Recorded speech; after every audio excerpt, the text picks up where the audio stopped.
do this and then buy the extra garbage from the Bazaar.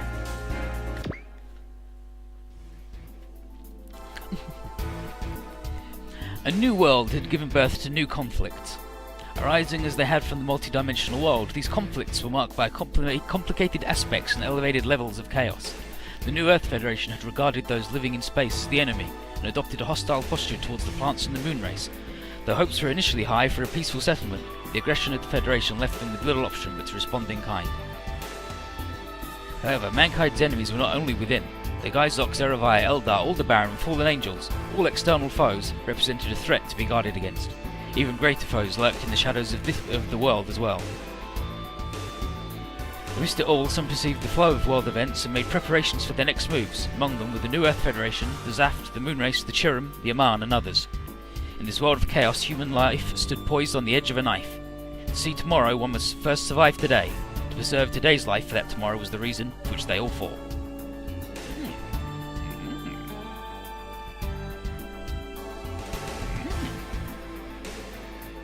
Scroll that up, scroll that up.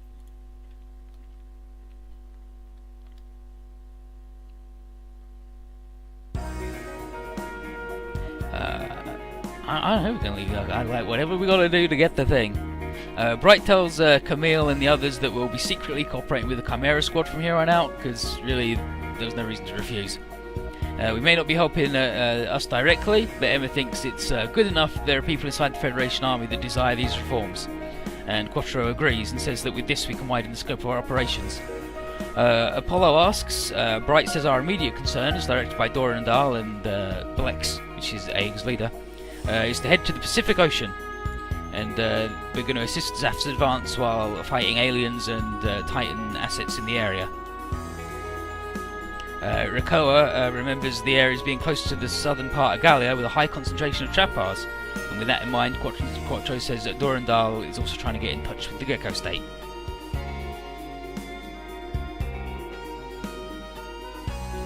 Speaking of the Gecko State, aboard the Minerva, Shin is asking Talia why Dorandal is so concerned about them. Talia figures what we saw in Belfort is still part of the reason, the Seven Swell phenomenon. Luna is still amazed at what she saw back then, and Talia remembers that a similar Chapar outbreak happened before in the Promised Land planet, but no one really knows why. What we do know is that when this happened there was a global calamity known as the Summer of Love, and according to the legends of that world, was only stopped with the sacrifice of Adrock Thurston. Shin is like, well, how the heck did he do that? And wonders if there's something like an on-off switch for Chapar outbreaks, but even the Promised Land people don't know that. Ray figures out that the reason why Dorandal wants to gather information on the subject, and Talia confirms, and says that from what we've gathered so far, there seems to be a connection between Adrock Thurston and the Gecko State. Oh shit. Luna Maria understands why we were ordered to get in touch with the Gecko State, and with the information we're receiving from Lowen, it'd be easier to track them. The orders for the Minerva and Argama are to form a joint task force with the God Sigma team and the Grand Knights and head to the Pacific Ocean. And Arthur's going to be busy with all the logistical demands of storing super robots inside the Argama and Minerva, because the King Bill's not going to be here. And Shin is like, heading to the Pacific Ocean might mean we have to go near Orb.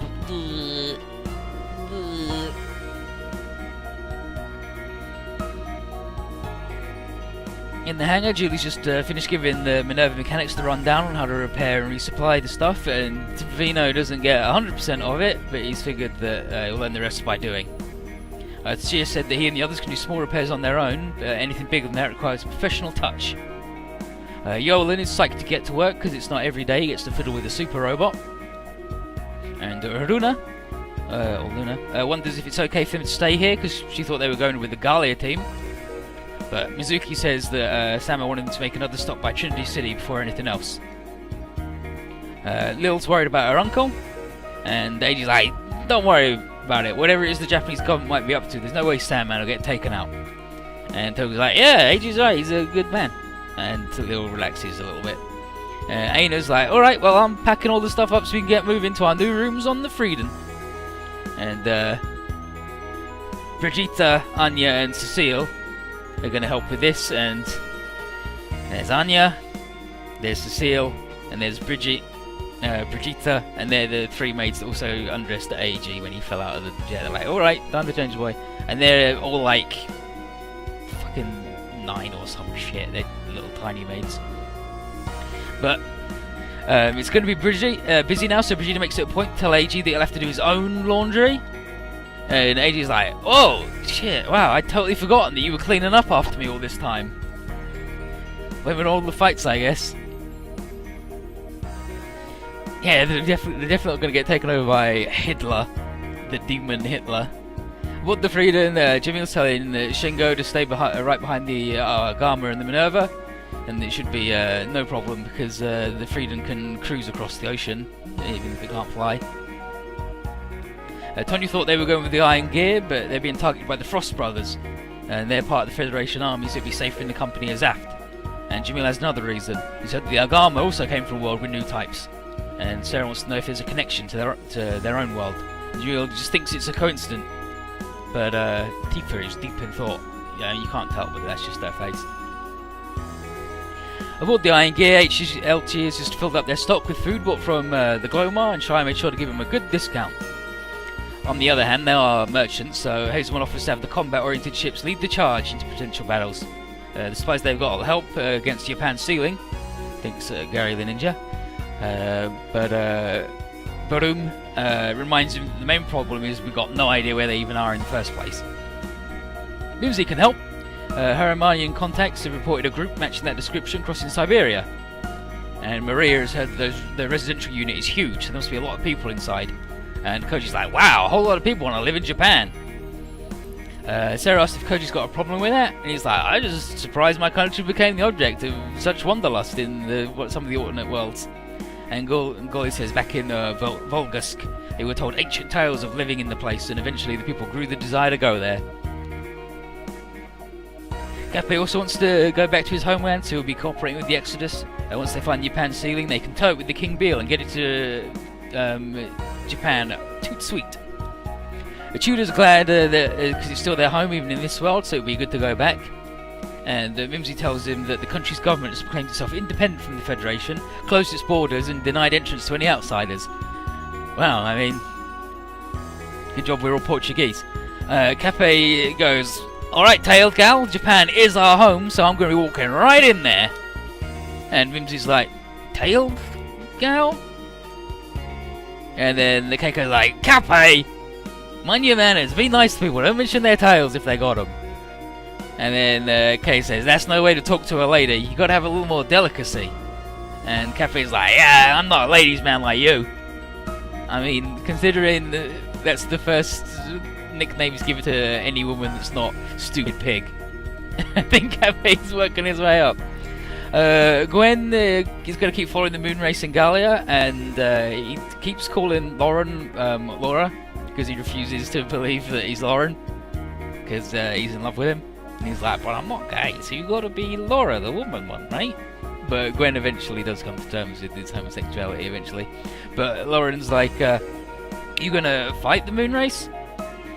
And he's like, no, I'm going to try negotiating with them in the hopes of reclaiming Inglesa from the Federation. He came to Gallia to gather troops, and with his connection to Zaft and the moon race, he wants to gather enough power to rival the Federation army. Michael, or like Mihail, says Sid and his mountaineers are already hard at work in the... Gwen is still a shit. He comes to his homosexuality, still a shit. Always a shit. Never stops being a shit. Goddamn traitor shithead from hell. But yeah, this dude's a scout in the territory, and Gwen says keep her on watch, because from what Gain said, Siberian Railroad makes their own excavation parties. And Gwen can only hope that Sid digs up something decisive for the Siberians do on the mountain cycles. The man says that he and Lily only want to beat the feds off of Louisiana, which is Louisiana obviously, and to help with that he's going to work with Gwen. And Diana internally is thinking that eventually we'll have to meet with the moon race, and that would be a chance to switch places with Kiel again. And as preparations continue for a final night stay before setting out, Hazelman apologises for his grandson's tail joke. And Shala's like, nah, it's no problem. We've seen so many different people coming in this world, and despite all those differences, we can still laugh and cry together as fellow humans. And she says her antennae are just superficial differences, so Cape's words don't bother her. And instead of scolding him, she suggests that Hazelmon, as one of the world's elders, passes on to Cape what she just said. And he says, sure thing, not just because he's my grandson, but as a way of saying thank you. And she says, anyway, the travel buddy's starting today, so no need to be so formal. And Hazelmon agrees, and they'll be counting on Shire from now on.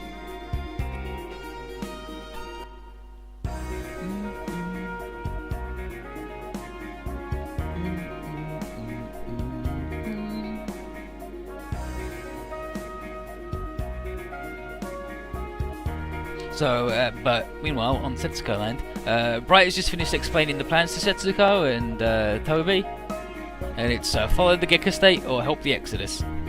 Quattro and Bright know the two of them have their own objectives, so they're like not pressured to choose one way or the other if you don't want to stay. And Setsuko says that while they want to find Asukin and complete the Vagola, there's a limit to what they can do alone. And she'll agree with whatever Toby decides with, and he's okay with working with them. And it's all the best for everyone to have a chance of success. But he'll leave it to Setsuko to decide where we're going. And then they explain who it is, and it's either Galia or the Pacific, and we're going to the Pacific.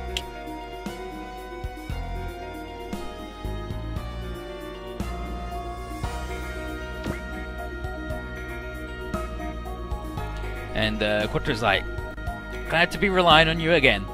And Toby says, no need to call us by military status, just first names will do. Bright's like, alright then, Toby, Setsuko, welcome aboard the Agama.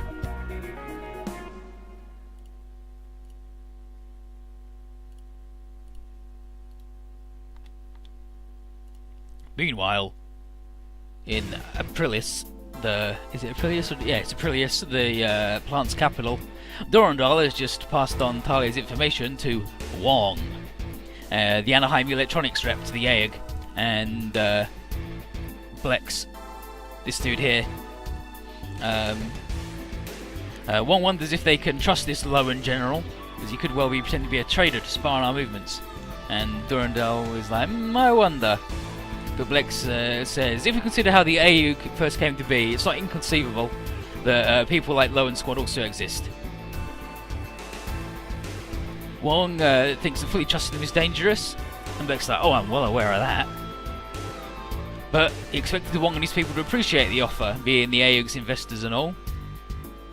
Yeah, there's going to be more Eureka stuff and more Gundam stuff, and then it'll be one unified stage, a Setsuko stage, more stuff, and then Setsuko, and then another split, and we'll go to Gibraltar then, which is more real stuff while the supers disappear.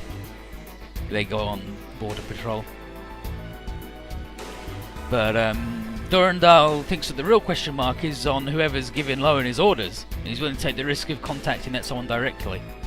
Blex thinks that some of his old Federation contacts might help track that someone down, but Wong tells Durandal to be careful. If he screws up, he'll be in danger to all of Zaft and the AEG.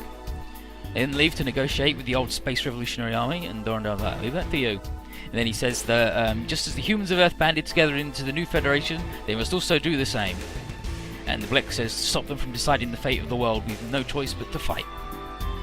Durandal then thinks about the fate of the world, and then Alex shows up, Zathran, and Durandal's like, oh, glad you're here. Are you tired from your trip from Orb? You went by the Pacific rivalry zones, no less. And he heard that he resigned from the position as Kagali's bodyguard to come to the plants. He's impressed by his resolution. And then he says, I expect much from you, Alex Dino. Rather, Athran Zawa. Right. Meanwhile, in San Germain Castle in Japan, the Japanese government have sent Sandman a missive repeating their demands that he hand over his lands and property. And Twill is outraged that they'd make such a demand, even during this crisis. And Tessera thinks that it seems a bit excessive to be doing something like this so soon after declaring themselves independent from the Federation. And Twill says, not just that, I've heard rumours that the opposition is being rounded up and sent somewhere. And then Marinia wonders if the government could be trying to gather firepower to challenge the feds. Tessera then remembers that there's also the various attacks from unidentified demons happening across the country, and the government's response to them has been dragging their heels mostly. Raven suggests they should call the Grand Knights back, but Sandman refuses, saying there are still things they need to see before that. For the time being, they and the folks at Sao Tome Lab will have to deal with the situation by themselves. Raven is still worried, but Sandman tells him not to be. When the time comes, they'll wipe away the darkness involving the country in one swift stroke. Genfudo then shows up, and he says, "You're still the same righteous man as always." Cookie is like, "Intruder in the castle, what the heck?" And Sandman is like, "He's an old friend, don't worry about it, Cookie." And then Fudo says he remembers Klein Sandman back when he was styled the Count of Saint Germain. And Raven is like, "Wow, you knew him from so long ago, what the heck?" But Sandman's glad that he was able to come over despite the closed borders. And Fudo says that his movements are like the flow of water, impossible for someone to fully contain.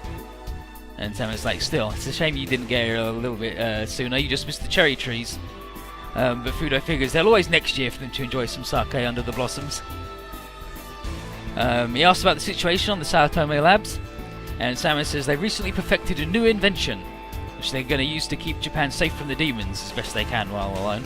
And with that in mind, Fudo has a message to be passed to Professor Sao Tome and asks him to teach Diva's newborn chicks. And Sandman and Fudo know that both the demons and the fallen angels are destined to be defeated by an unbreakable trio of arrows. And that's going to be the Gotta Go. Get a dragon. Anyway, we've got to go to the Bazaar first. And here's Astonage just walking around. He's like, "Wow, look at this. Ooh, look at all these things on sale. I'm going to buy something cool and interesting. Ooh, wowza." Kid recognises him as the chief mechanic of the Argama, and they do their introductions. Astonage is like, "Wow, such a young kid handled maintenance on 3 Freedom Gundams." And Kid is like, "Hell yeah, I'm pretty good, right?"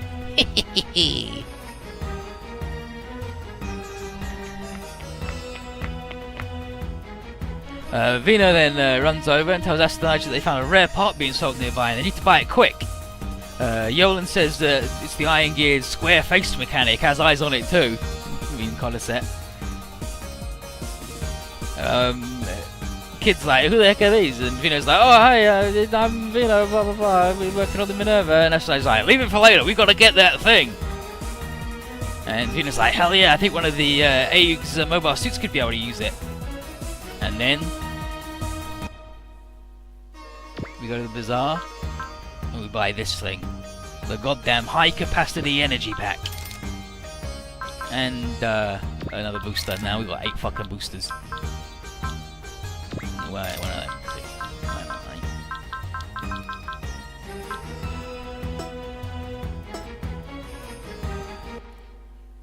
And Astonage comes back to the Agama with a container, and Quill's like, "What's in the container, Astonage? What's up with that?" He goes, "Just a little bargain I found at the Bazaar." And Quill's like, What is it?" An energy pack like this is way too big to be used on a regular beam rifle.